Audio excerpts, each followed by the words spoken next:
Hi guys, welcome to Carson 9 TV's exclusive Let's Talk Fitbaw. Now, today's topic we're going to be focusing on Celtic transfer rumours for this January of 2019. Now, this is Series 1 and also Episode 1. We're going to hopefully continue to do so throughout the full season and try and record as much of these videos as possible. Bringing you guys talk on pretty much any sort of football team throughout the globe, for Celtic, Liverpool, Rangers, going forward, pretty much anyone.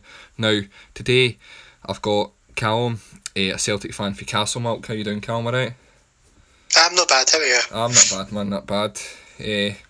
So, you into Celtic quite a lot and stuff, and a lot of aye, season ticket holder. Oh, good. Yeah, that's good, that's ideal then, because I'm sure you've got a few topics to talk about in that as well then. Yeah, there's a good few here, aye. Good. Right, cool, that's fine. So, what's your first topic? My first topic is, what is your opinion on the Ntcham rumour, where he's reported to go to Porto for 14 million plus Mbemba? Now, well, the Ntcham rumour, I think personally, 14 million is a good amount of money to sell him for, but the fact is, he's young. What, he's 21, is that right? 22?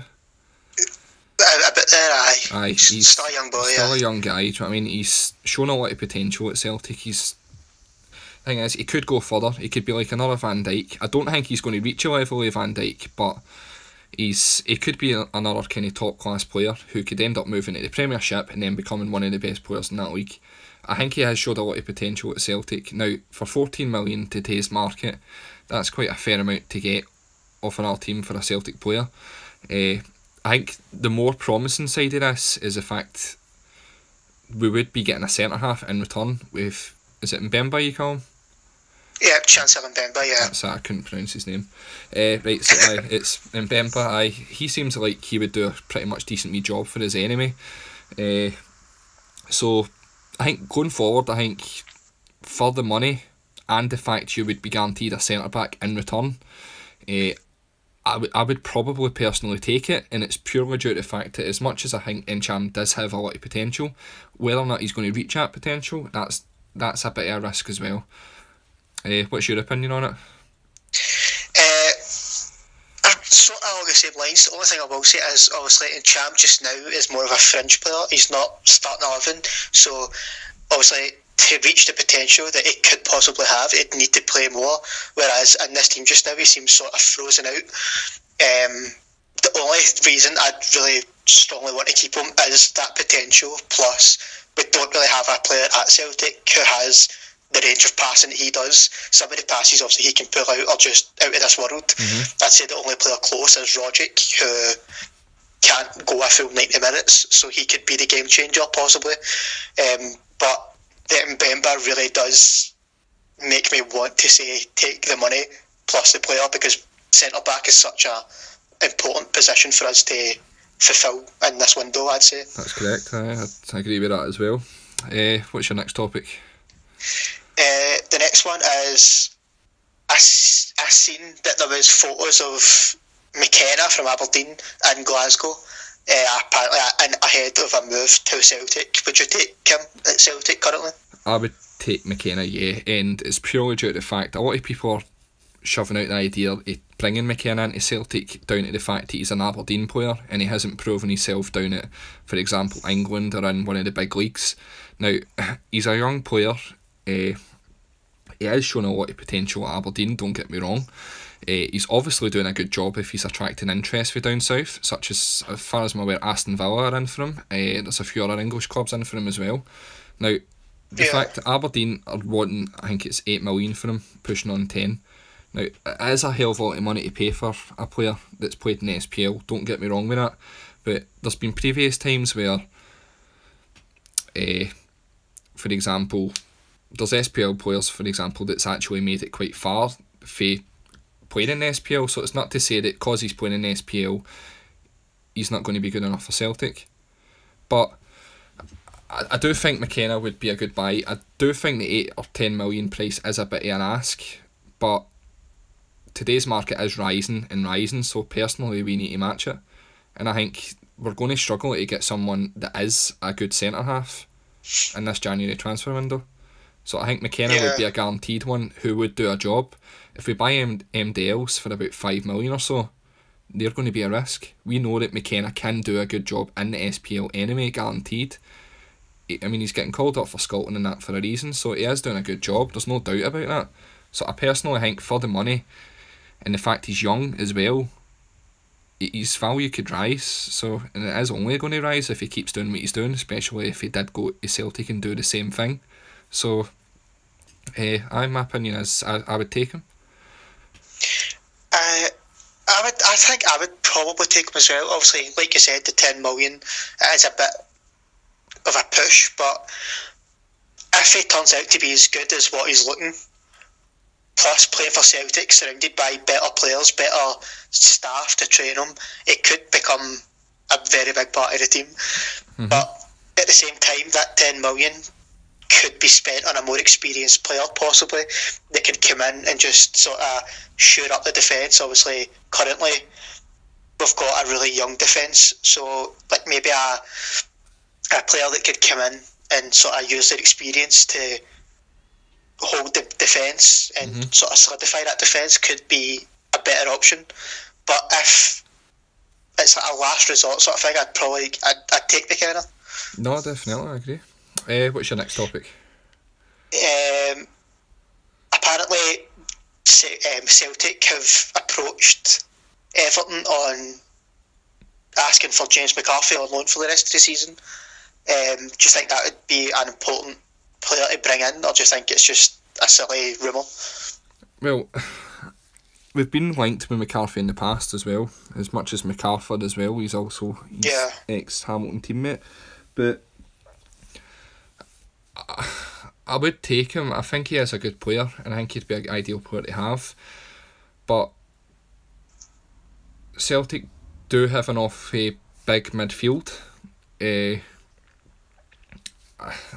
would do a job, there's no doubt about that, but I do think that it's not midfielders we should be focusing on. It should more or less be centre-backs and possibly a right-back. But I wouldn't turn down to take him on loan. I mean, it's not going to do any harm that, to have an extra wee midfielder, or also midfield player to have, especially when they run in towards the end of the season in case any injuries pick up or that, because that could be the worst case. Celtic could pick up a few injuries and then they're left with no one in that case. Yeah, see, I'd say that if he was to come, the key thing would be McGregor would get a more attacking role, which is where I personally think he sort of strives. He prefers to sit in front of the two other midfielders and sort of just push the team forward. So if he was to come in, then maybe in the long term, it's a short term loan, but over the rest of the season it could be a really positive thing for Celtic altogether. That could be, aye, definitely. And then you've got the return of Beaton as well that's coming in as well, so there's... Beaton's a player that's not really had much a great opportunity at Celtic due to injuries, and then other players coming in. Yeah. So... I remember before he got injured, actually, he was playing centre-back, so possibly he could come in and help the defence out, I suppose. He could get trained up for it, so... any other topics? What do you think of the loan signing of Weah? Obviously, we've lost Griffiths for whatever the personal reason is that he's had to leave. Our only other striker at the time was Edouard, who he's had a bit of a hit and miss season. So, also, we needed a striker. Do you think Weah is the sort of striker we needed? Yeah, I definitely do. I think Weah's going to be a great wee kind of loan signing for us. How long is it for anyway? Is it just for the 6 months? I think it is the 6 months, yeah, but I'd imagine Celtic will probably try and push it to 18 months if he has I think that's a possibility as well. I can't see us signing him on the full kind of term basis after the loan term's finished, and that's purely due to the fact I think PSG do highly rate him. I do think he will be a great striker when he's older. Right now, as it stands, he is good enough to play for us. I think he will do a good job, especially as you said, Griffiths been out. Edouard obviously picking up a few injuries every so often nowadays as well, because he's relied on that much.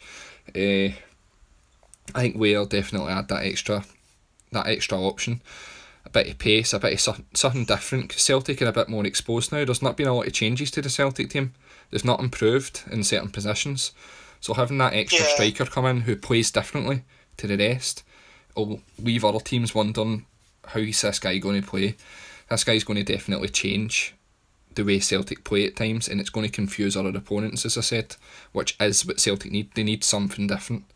They need an extra attacking option. So I think personally it will be good. One thing that I seen literally 5 minutes ago was apparently he's got like 100% goal to game ratio for PSG this season.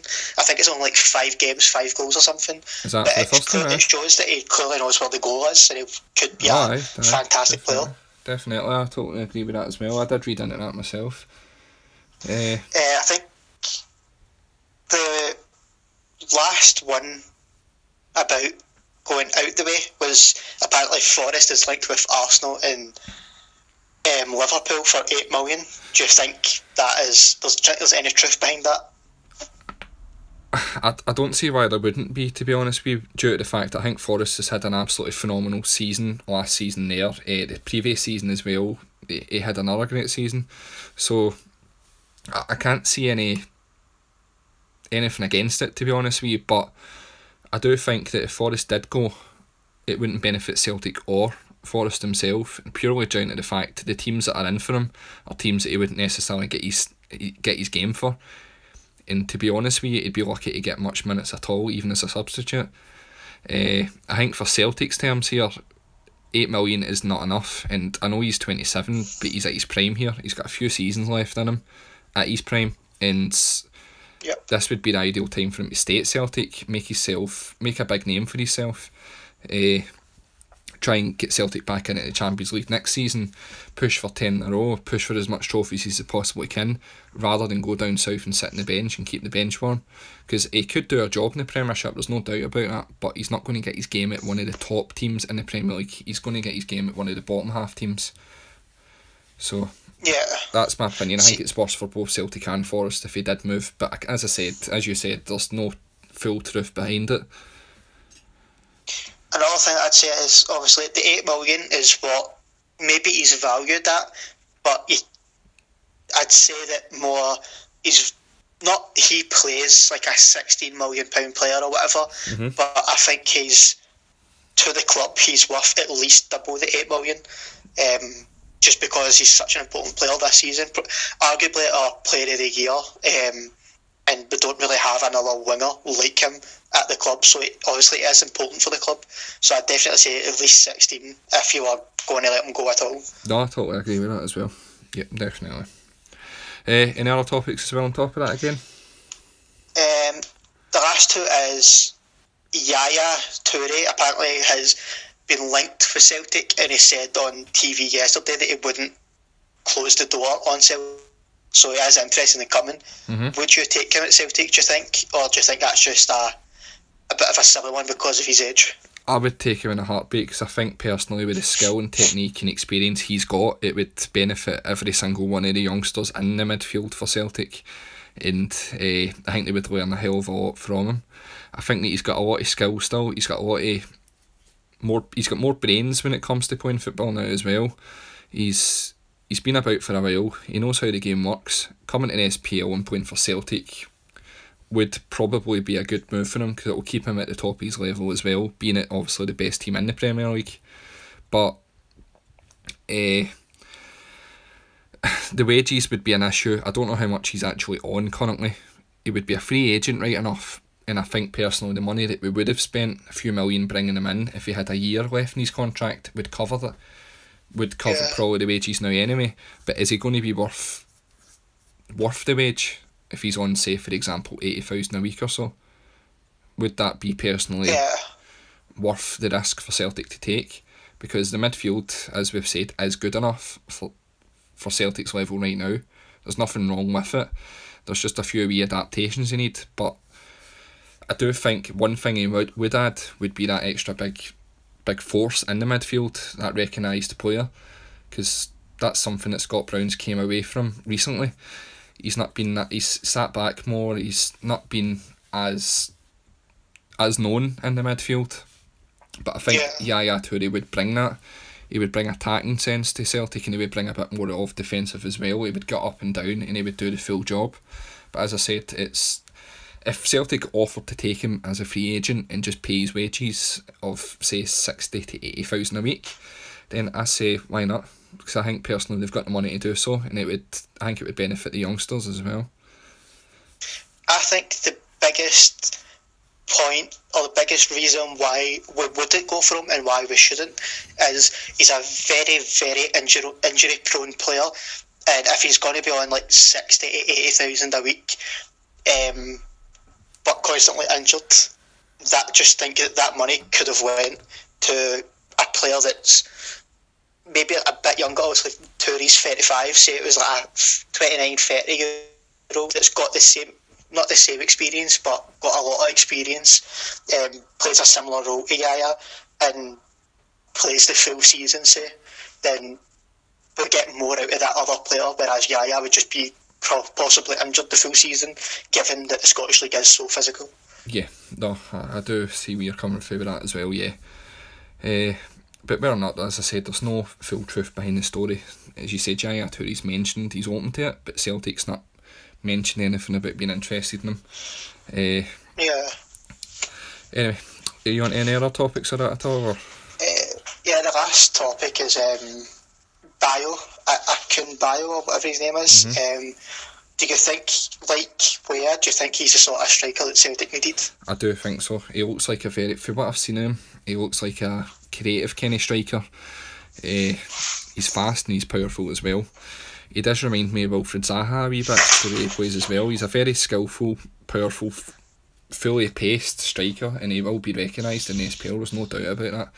I do think he'll help with the attack force, and he's a kind of player, personally, I think, that looks like he could play in a attacking midfield role as well.